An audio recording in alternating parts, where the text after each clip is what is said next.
So it's time to get our living room shot, and as you can see, there is beautiful soft light coming in.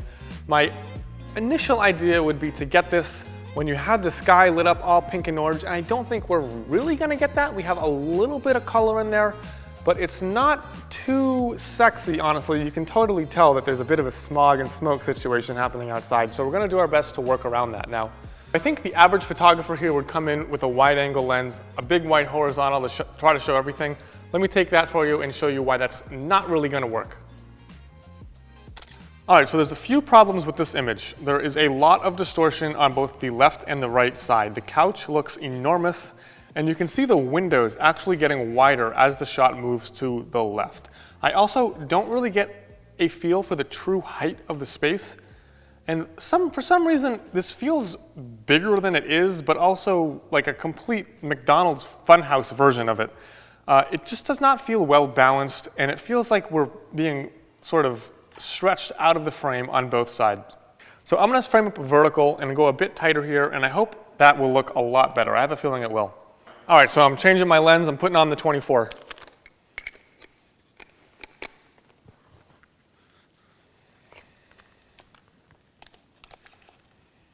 All right, I'm gonna back up just a little bit, and rather than try to make this go wider, I'm just gonna move a little bit back and reframe. Okay, this composition looks way, way better to me. First of all, there is no distortion on either side. It doesn't look like the window panes are being stretched as you go from the middle to the left, and it doesn't look like the couch is being stretched off on the right-hand side either. That's because I changed lenses, I backed up a little bit, I tightened up my composition, and things feel a lot better. Now, I do feel like this goes a little bit high. Maybe there's a little distortion up top and down below, but I think I'm gonna crop this more to like a 4x5 and reduce some of the height of this frame. So that being said, I'm gonna go ahead and I'm going to tighten up the styling a little bit. It looks like that chair on the left is too far. It's just poking out of the frame. That kind of bugs me. And the pillows look like they all need a good fluffing. So let's punch the pillows a bit and move that chair, and we'll be good to go. All right, I'm gonna capture this. And here is our updated shot. And if you flip between them, it looks much, much better. Some subtle changes, but it feels much more refined and professional. So the next thing I'm gonna do is I'm gonna open up those pivoting doors. I think that's a really important feature of this house and is worth showing off. So pretty simple thing, but looks like we're starting to get a little color in the sky too.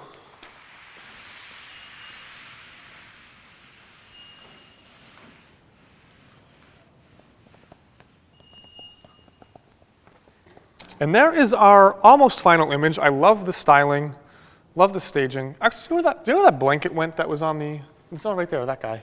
Keep it clean and toss it right on the corner there, or lay it on the corner rather.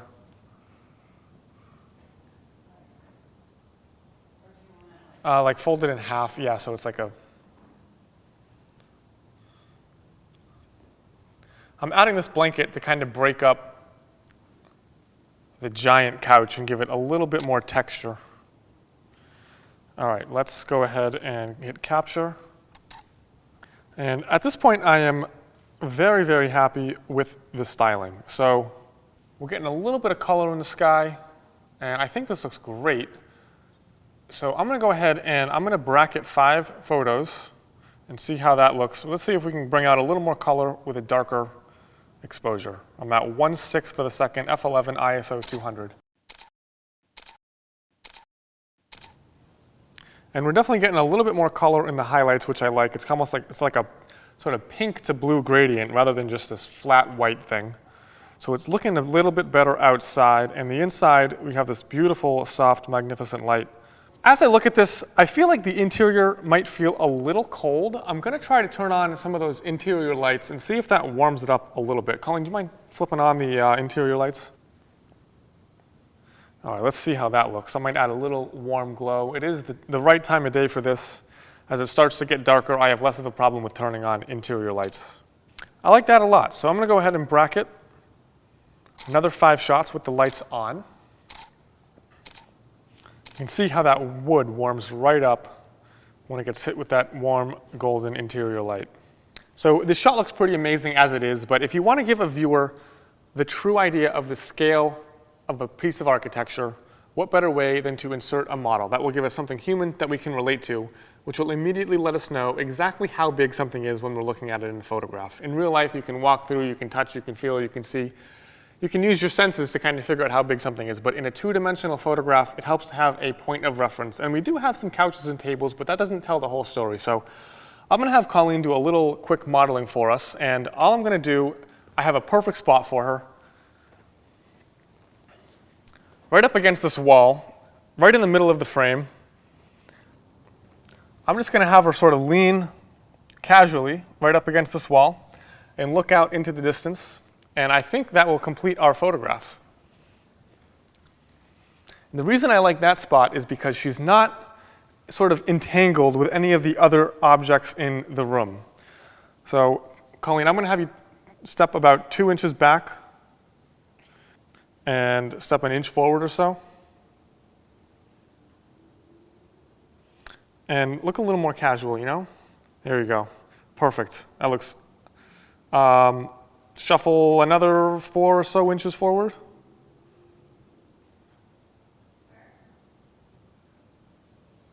And this is just a tiny little game of inches. I'll show you guys some shots here so you can see how I'm trying to get her right in the exact spot in between that mullion and that inner hallway. So come back an inch. I'm watching your left hand. All right. I think that is going to be it. Move your left hand back. There you go. Let's see how that looks. You can stick it in your left pocket.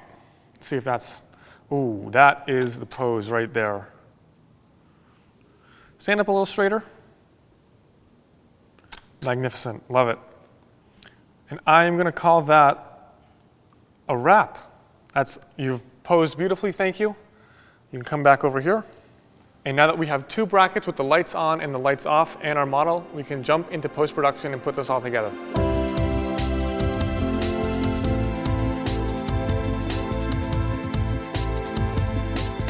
All right, so here we are in post-production for this image, and on this one, we're gonna do something a little bit different. Now, I've been teaching you I don't want to say the hard way, but the real way to go in and modify your images using layer masks and channels and luminosity masking and all that kind of stuff.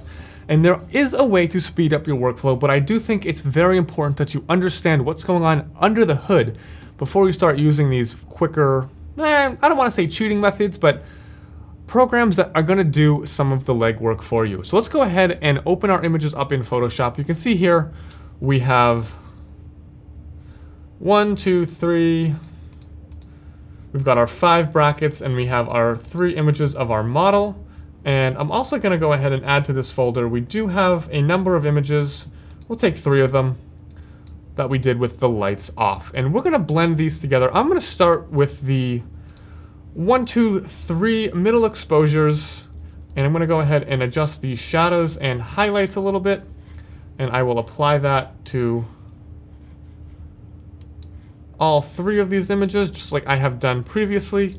We're going to go ahead and open those as layers in Photoshop. So nothing really new here.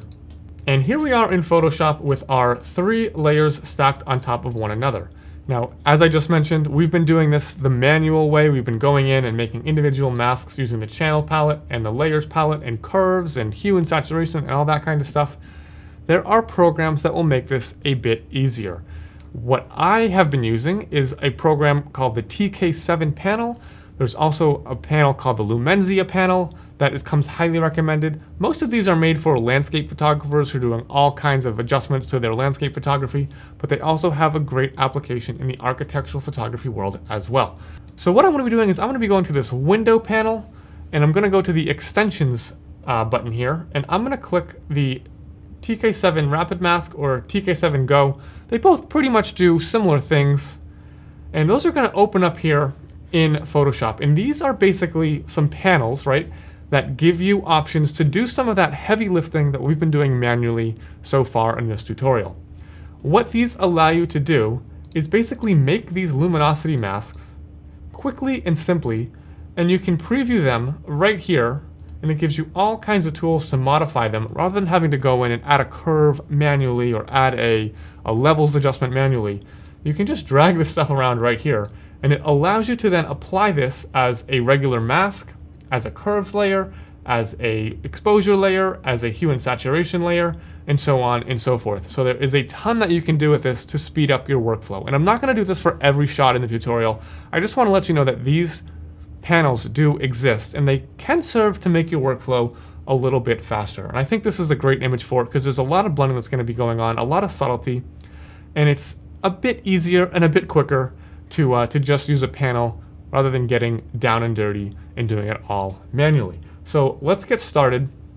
I'm going to go ahead and assess the image here and see what I need to do to get it looking great. So the interior to me feels really flat.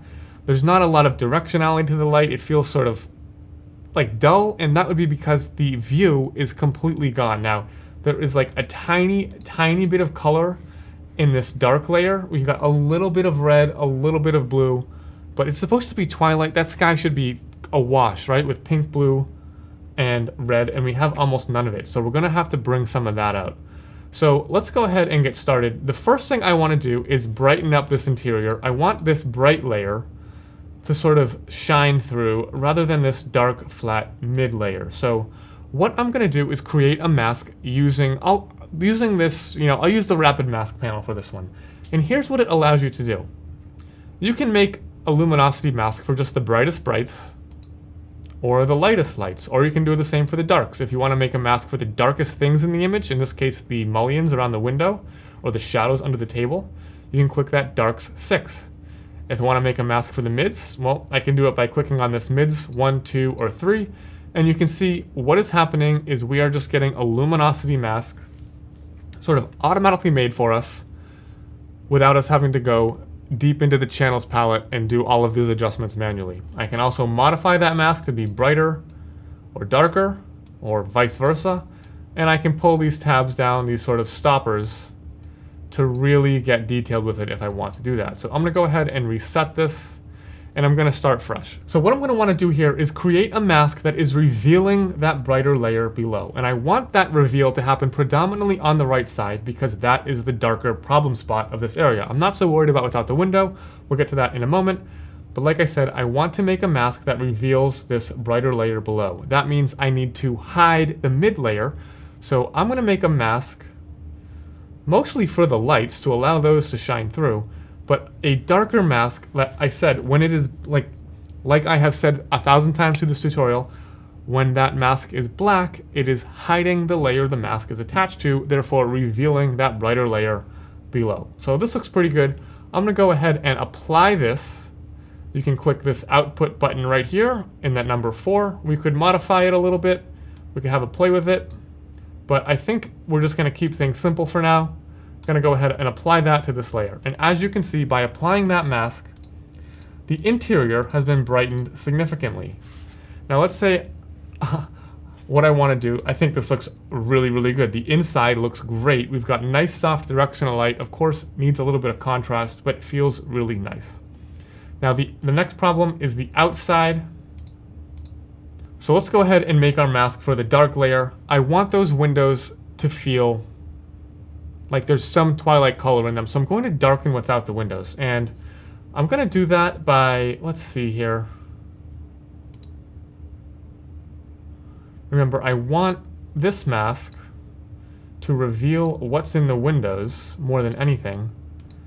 So I'm going to make sure that all I see, this lights too is looking pretty good. I'm going to push that a little bit this way. Oh, a little bit this way. So that we almost are pure white in the window. And I'm going to go ahead and apply that to this layer. And now you can see I've darkened the exterior and lightened the interior. But this has caused some problems. It's sort of flattened out some of the furniture. So I'm going to go ahead and paint out this dark mask on the interior. Make sure my mask is selected, set my foreground color to black, and gently sort of paint out the areas where I don't want that muddiness showing up. So the interior looks great. Love the interior. The outside is a complete mess, but that's because of the smoke, and we're going to fix that in a moment. But I'm liking how the interior looks. It has a great soft feel to it. Let's go ahead and fix our exterior. So do we have a nice clean mask? Yeah, it looks pretty good. Did the windows move on us? I don't think they did. Excellent. So let's go ahead and add some color to our sky. I'm going to make a new layer. I'm going to call it Sky. And I'm going to make a mask that only allows the exterior to show through. So I'm going to use this Go panel here. This is kind of a simplified version of it. I'm going to click on this 3 black, gray, and white button here. And this is going to just allow me to really make a quick and simple mask for only the exterior. Only the sky, really. That's kind of what I want more than anything. I'm just going to keep pushing this around until I have a mask for just the sky. And it's okay if this kind of shows through. I can clean that up, as you know, after the fact. I'm going to go ahead and apply this in the output panel to the sky layer. And so now what I'm going to do is I'm going to start painting with a brush.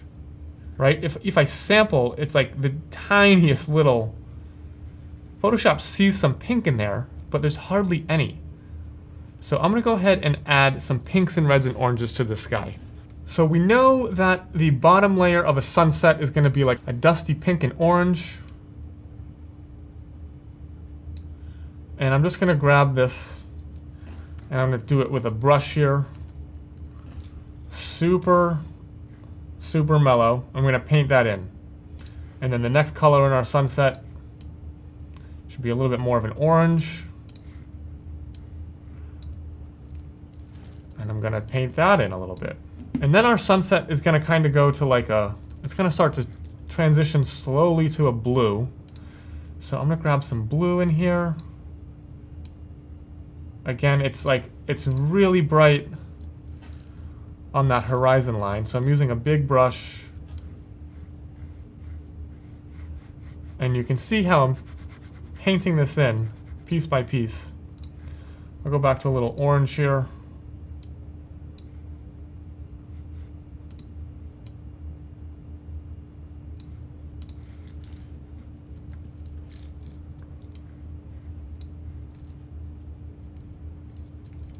I'm using a really low opacity on the brush to keep this realistic. And I'm just going to fade that in to some blue. And the blue begins to get a bit darker up top. So I'll sample that. I'm going to move it over to like, this kind of blue.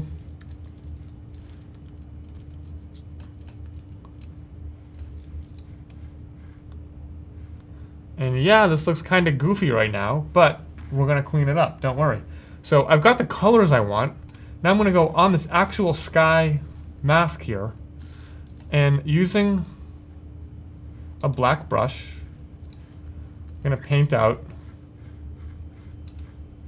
some areas where I don't want that sky to show up.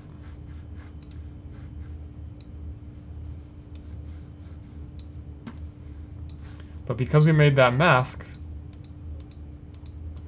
the sky only shows up outside.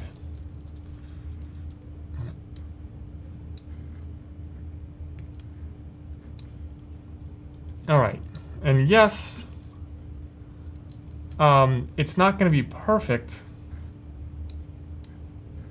but I'm just trying to add some color where there wasn't any. And I can change the blend mode too, the color.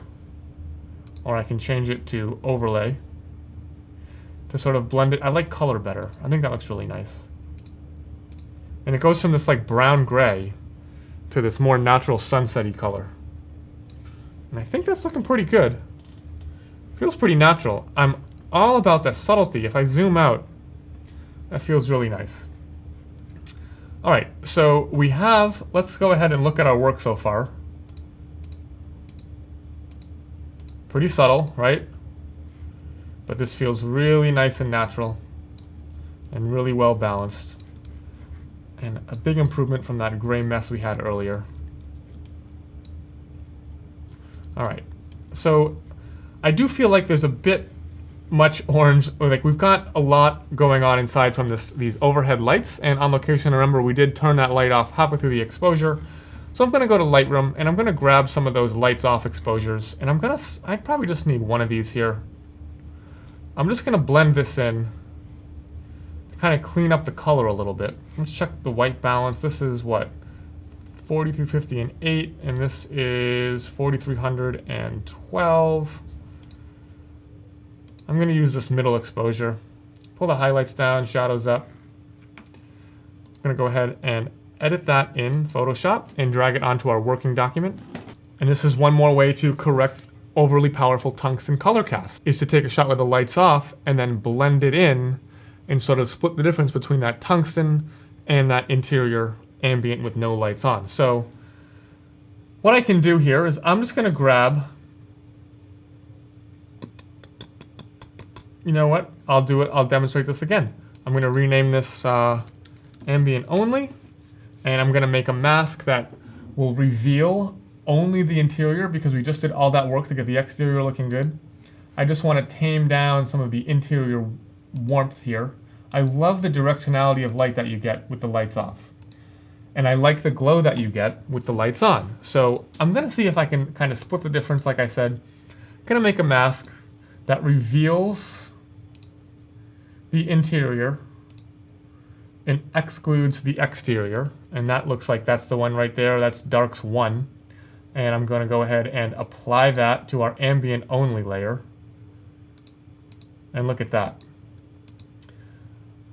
It's only affected the inside. I think we can probably drop the opacity a little bit so that there's a smidge of glow coming out of those lights. But I like how this instantly kind of cleans up the muddiness inside.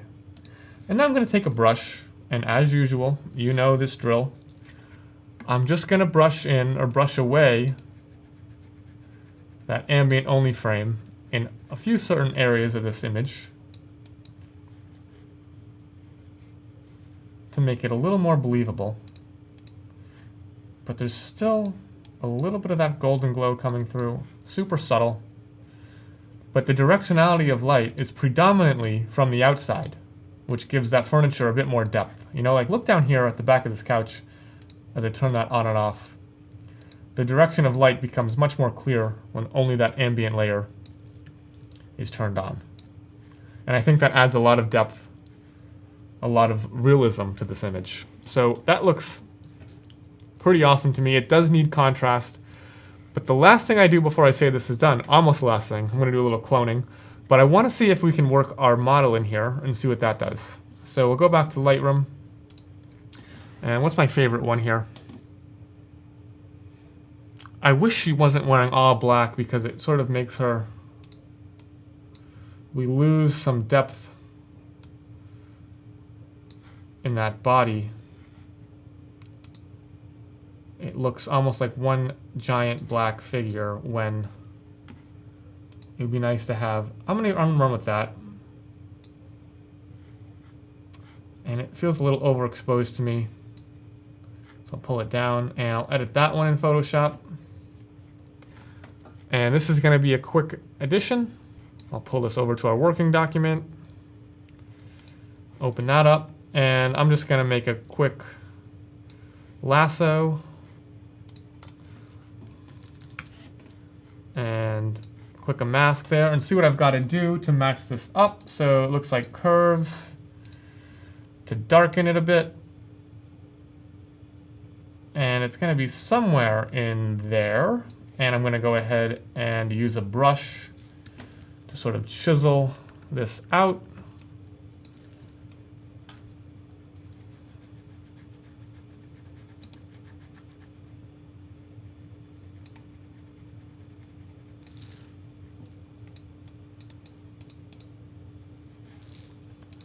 Looks like this can go a little darker here.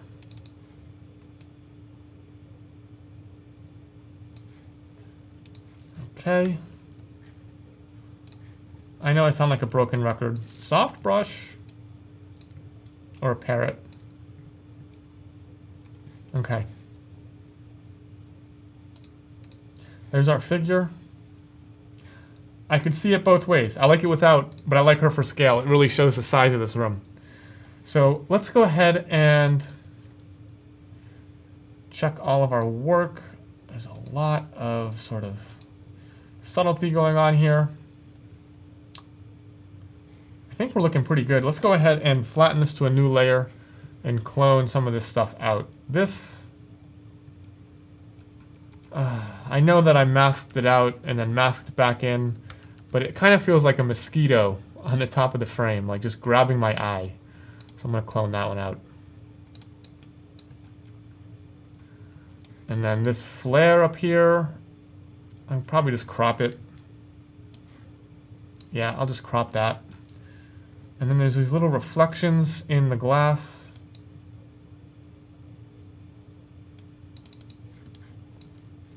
These lines are actually the wires that the curtains run on, so I'm going to leave those because it will actually show the viewer that there is some sort of curtain functionality built into this thing. I don't even want to know how much those cost. A lot. And I'll just pull out these distracting reflections. All right, and there is our almost finished shot. I do think that this does need some contrast. Whether I do it here or in Lightroom, that can be up to you. But let's go ahead and save this. I'll do it in Lightroom. Okay, here we are in Lightroom. And the first thing, I gotta crop this. It's driving me nuts, the little flare up top. Okay, I feel better now. That feels good. This definitely needs contrast. Look at that histogram. Everything is where it kind of should be, but we need some contrast in here. And some clarity and texture. Oh, and you can feel what a difference that makes, right? It goes from almost fuzzy to crisp. Nice crispy boy. You guys must think I'm so weird, but yeah, I do talk to myself when I'm editing like this. I'm going to bump the exposure a touch. Maybe I want to pull the highlights down now. Just like some really subtle edits, right? Vibrance and saturation, I don't know. I love the subtlety in this, but I feel like it helps. And I'm going to go ahead and do a transformation here to make sure everything's nice and straight. All right, that looks pretty killer.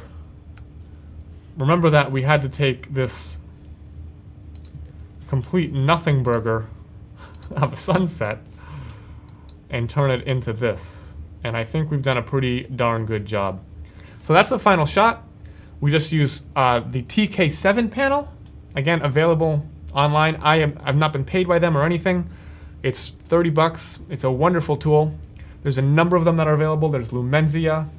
There's, I think, Solstice Retouch does one as well, but that's a bit more beauty focused. None of them are really made for architectural photographers, but all the functionality that you need for what we do is built into these programs. And it's probably worth it to have one on hand for when you get sick of making your 87th luminosity mask. You can just click a button and make your life a bit easier.